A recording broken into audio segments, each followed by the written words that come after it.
आप सभी को जय श्री कृष्णा, राधे राधे। तो आज फिर सुनाते हैं लड्डू गोपाल की लीला की, कृपा की, उनके चमत्कार की एक सत्य लीला कथा।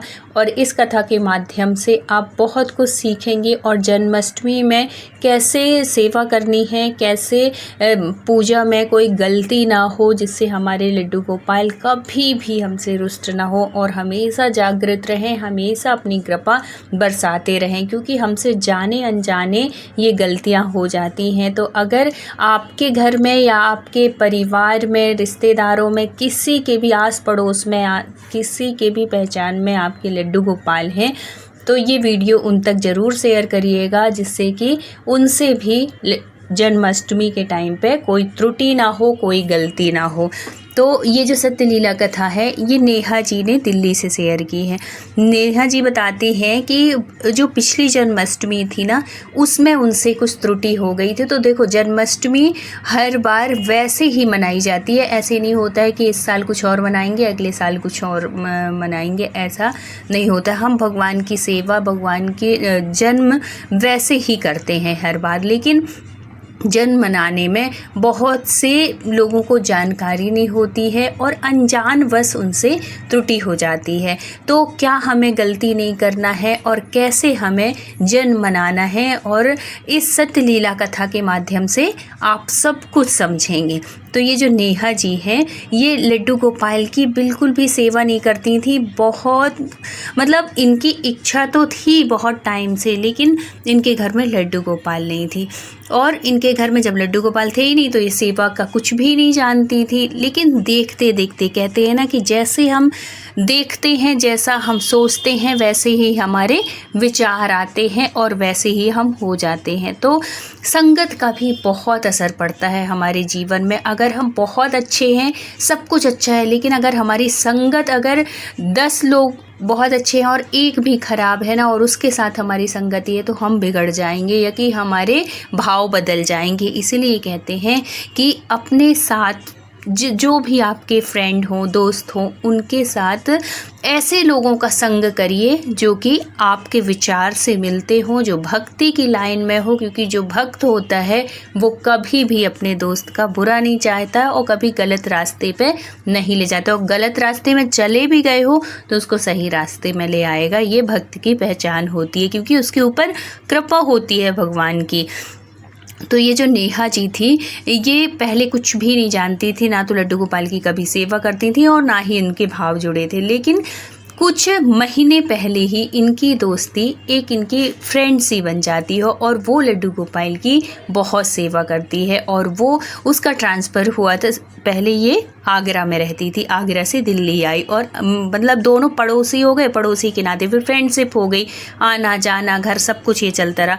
तो जब वो ये जो नेहा है, जब नेहा उसके घर जाती तो उसके घर में लड्डू गोपाल को देखती, वो बहुत ही भाव के साथ एक बाल रूप में, मतलब एक बच्चे के रूप में उनकी सेवा करती थी, क्योंकि उसके भाव जुड़े हुए थे बहुत। और ये बात बिल्कुल हकीकत सत्य है, जो लड्डू गोपाल की सेवा करते हैं ना, उनको पता है कि लड्डू गोपाल कितने दयालु हैं, कितने करुणामयी। मतलब उनसे जुड़ने के बाद शब्द नहीं रह जाते कहने के लिए कि हम कितनी उनकी तारीफ़ करें, कितना क्या कहें उनके लिए।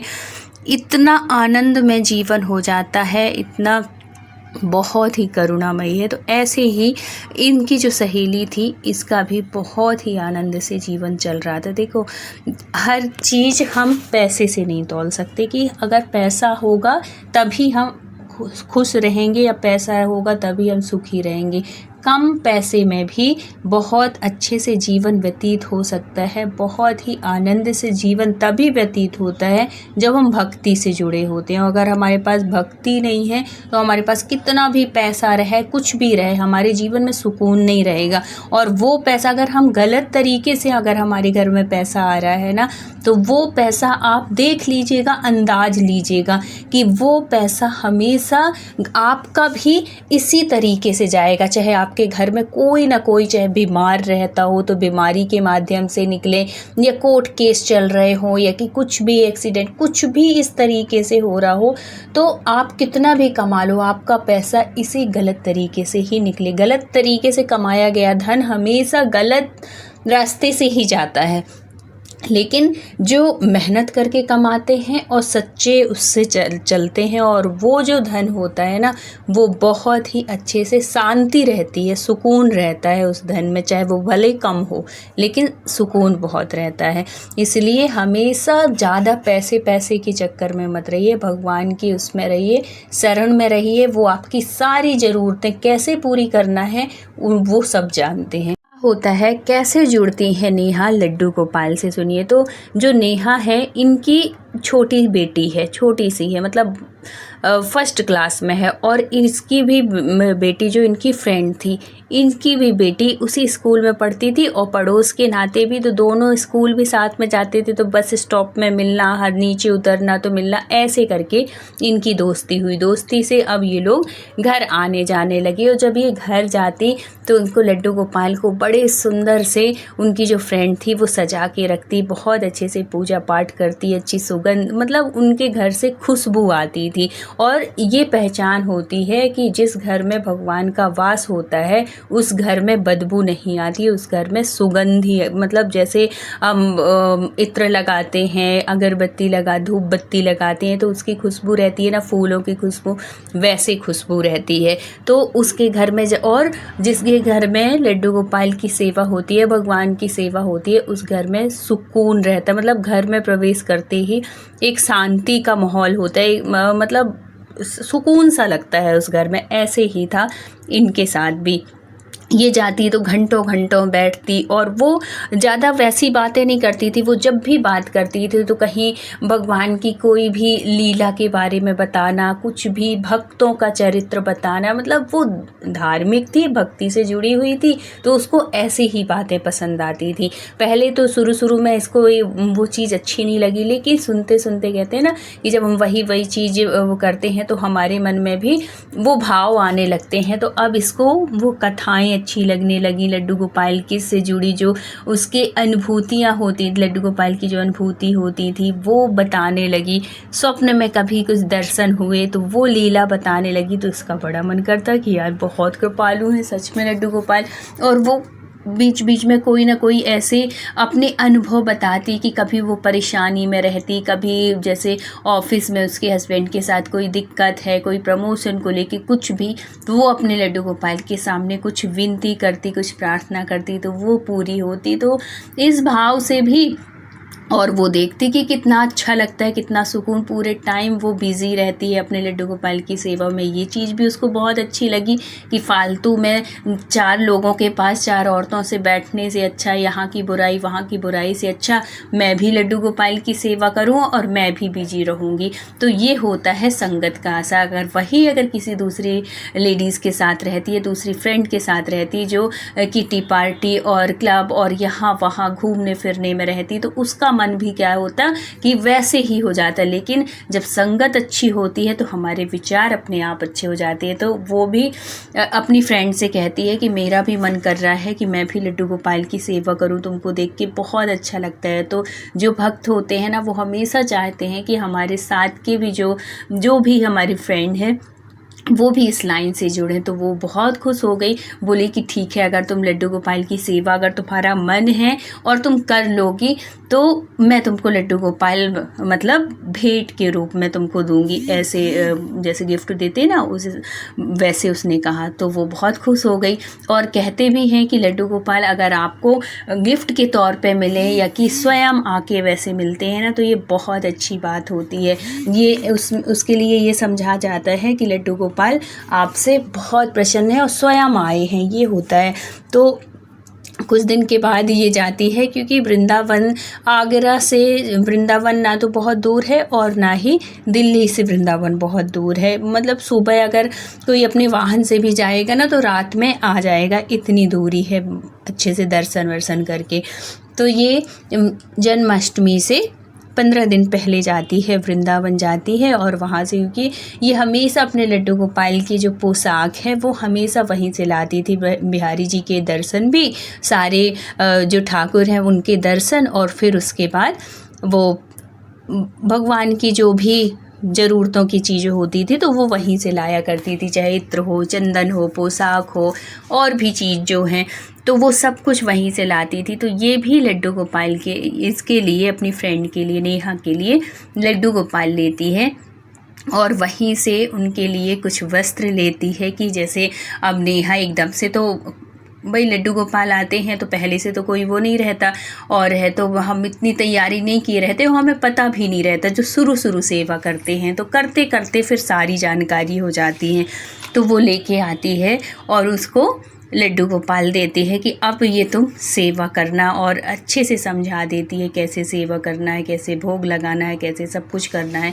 वो भी, नेहा भी लड्डू गोपाल की सेवा करने लगती है। बहुत ही आनंद में उनका जीवन चलने लगता है। और कुछ दिन के बाद, 15 दिन पहले गई ही थी, अब जन्माष्टमी आती है तो जन्माष्टमी में ये सोचती है कि मैं भी, देखो हर चीज़ ठीक है हम देख देख के करते हैं या कि कुछ भी, लेकिन उसके साथ साथ हमें नॉलेज भी होना चाहिए कि कैसे हमें लड्डू गोपाल की जन्माष्टमी में सेवा करनी है, क्या भोग लगेगा, क्या नहीं लगेगा और कैसे उनका जन्म मनाते हैं। तो ये चीज़ उसको नहीं पता था क्योंकि पहली बार लड्डू गोपाल आए थे। तो वो देख के कुछ वीडियो देख के कि कैसे घर को डेकोरेट करते हैं, कैसे हम लड्डू गोपाल का श्रृंगार करते हैं, कैसे मंदिर को सजाते हैं, सिर्फ उसने ये सारी चीज़ें जान ली कि कैसे एक उत्सव के रूप में, कि जैसे हम अपने घर में अपने बच्चे का बर्थडे मनाते हैं ना, उसी तरीके से उसने अपने घर को सजाया बहुत अच्छे से। और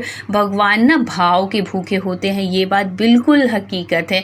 और उसके साथ साथ जब अगर हमसे कोई त्रुटि होती है ना, तो हमारी जो गलती होती है उसको किसी न किसी माध्यम से हम तक वो जानकारी पहुंचाते हैं, जिससे कि ये जो त्रुटि हुई है ये दोबारा ना हो। भगवान कभी अपने भक्तों से रुष्ट नहीं होते, लेकिन अगर वो कुछ रुष्ट हो भी जाते हैं तो उनका एक तरीका होता है जिससे कि ये गलती हम दोबारा ना करें। तो इनसे जो गलती हुई उसके लिए भी इनकी कन्हैया थोड़ी रुष्ट हुए थे। अब क्या होता है कि ये बहुत अच्छे से सजा लेती है सब कुछ, एक उस भाव से कि घर में एक उत्सव सा है और कुछ नहीं, कि कुछ और भी जानकारी हो कि हमें कैसे लड्डू गोपाल का जन्म करना है।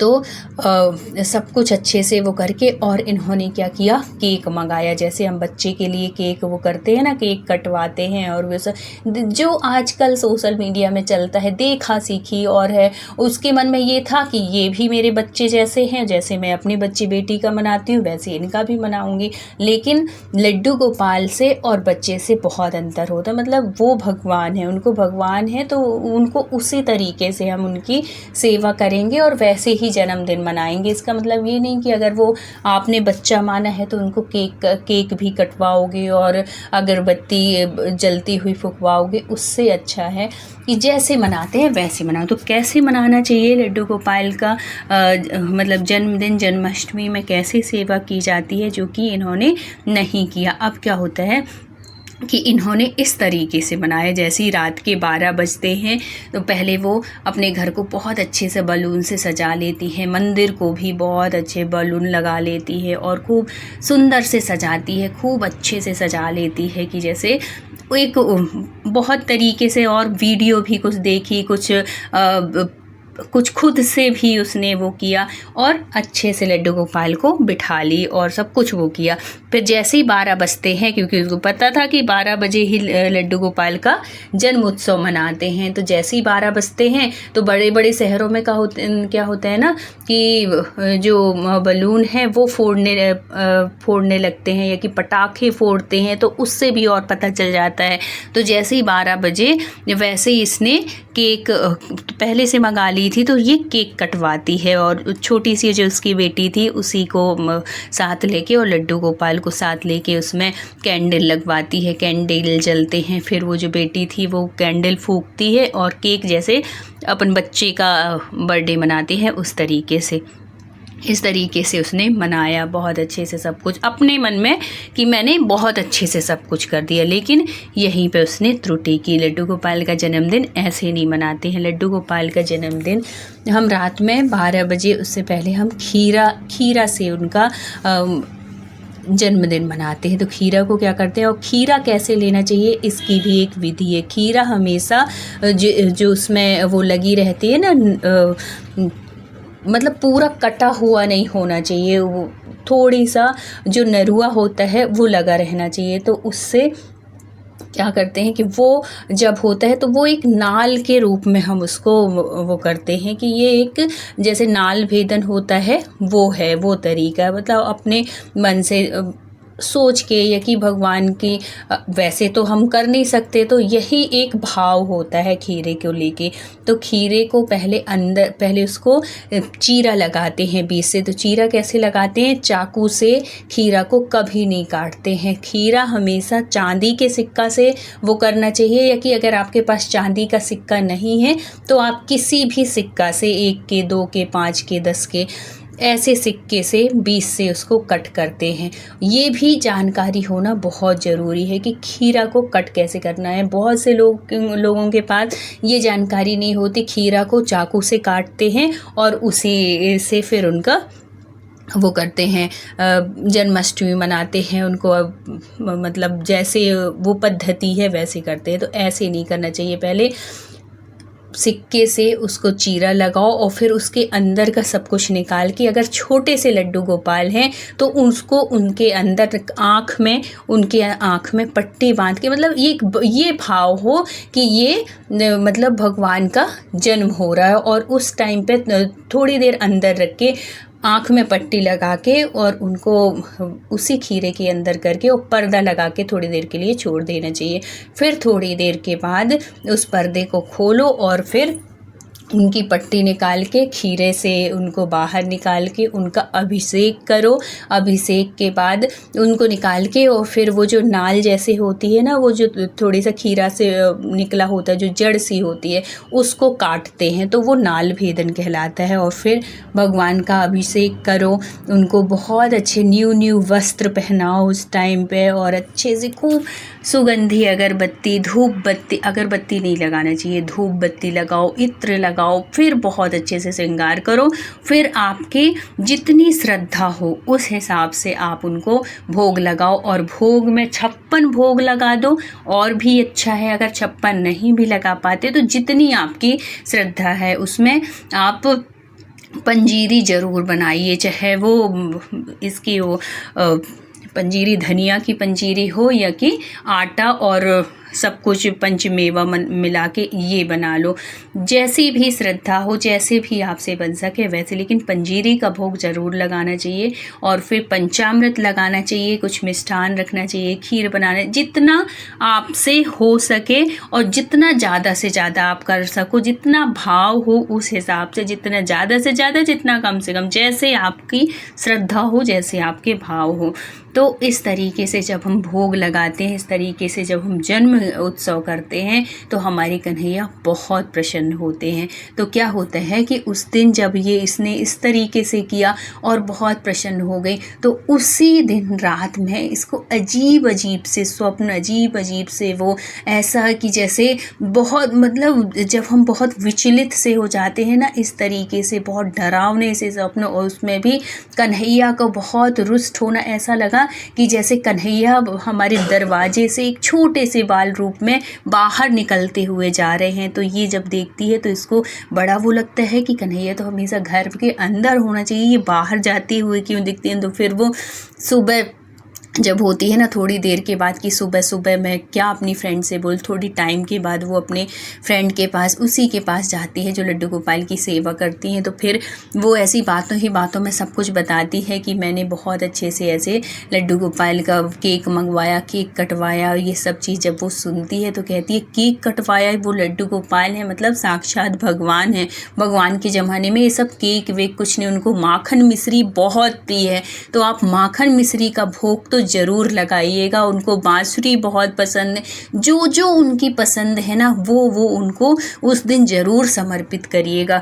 तो वो फ्रेंड कहती है कि ये तुमने बहुत बड़ी गलती की, इसी वजह से हो सकता है कि कन्हैया रुष्ट हो गए हों। और वो देखो सांकेतिक रूप में बताते हैं, वो ऐसा नहीं कि साक्षात प्रकट होके आपसे हूबहू आपके सामने बात करेंगे, वो इसी तरीके की अनुभूति कराते हैं और इसी तरीके का वो आपको संकेत देते हैं। लेकिन कन्हैया हमसे कभी रुष्ट नहीं होते, किसी न किसी माध्यम से हम तक वो सही जानकारी ज़रूर पहुंचती है। तो फिर जो वो उनकी फ्रेंड थी वो उनको सारी विधि बताती है, कहती है कि अब इस बार गलती हो गई सो हो गई, लेकिन अगली बार आप इस तरीके से गलती बिल्कुल मत करना। और फिर वो सारी विधि बताती है कि कैसे कैसे हमें लड्डू गोपाल के जन्माष्टमी में रात में और उनका जन्म करना है और कैसे हमें भोग लगाना है।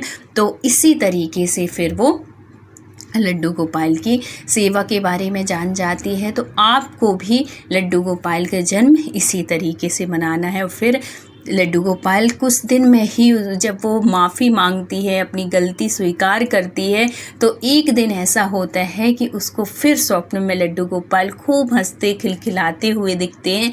तो ये भी संकेत है कि अब वो जो रुष्ट हुए थे, जब हम माफ़ी मांग लेते हैं ना, तो भगवान हमारे बहुत दयालु, जब हम इस चीज़ से कह के माफ़ी मांगते हैं कि भगवान ये त्रुटि अब हमसे दोबारा नहीं होगी, अब हम ये गलती दोबारा नहीं करेंगे, हमारी अज्ञानता को माफ़ करो, अनजान वश हुआ, भूल वश हुई। तो कन्हैया हमारी गलती को माफ़ करते हैं, हमसे फिर प्रसन्न हो जाते हैं। तो अगर वीडियो अच्छी लगी हो तो प्लीज़ लाइक शेयर और सब्सक्राइब करिएगा। फिर मिलते हैं किसी धार्मिक सत्य घटना के साथ, जानकारी के साथ। जब तक अपना ख्याल रखिए, अपनों का ख्याल रखिए। राधे राधे।